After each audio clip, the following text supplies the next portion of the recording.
My experience, for example, with executive MBAs was we have these great case discussions in the class, but then there's a lot more to it to be talked about because, of course, I have my agenda in these case studies and I try to steer it to make sure I make my points, even though the students are contributing a lot and engaging. But there's always more to it.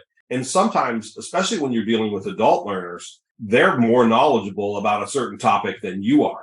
And, based on their experience, they may be more knowledgeable than they know because they've never related their experience to the theory, but they've actually gone out there and led people, managed people, experienced different initiatives. And I would run these discussions. So I would this is essentially the way I use Yellowdig. I try to use Yellowdig to relate the class topics to the real world, to prove to the students that what we're talking about is relevant. And I would have these Blackboard posts where the students would post these beautiful posts about their experience in, let's say, Six Sigma or some topic.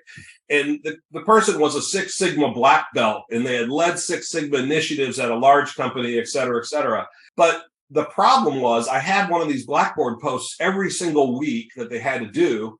And after a little while, nobody read anybody else's posts. Right?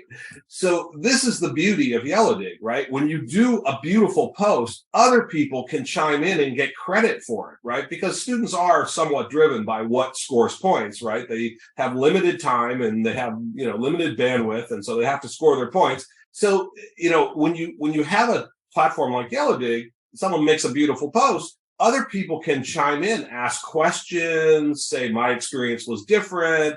How about, would that work in this other context? I mean, there's so many different ways that this could be applied. And so, I found it's sort of beautiful that there's a structure for conversation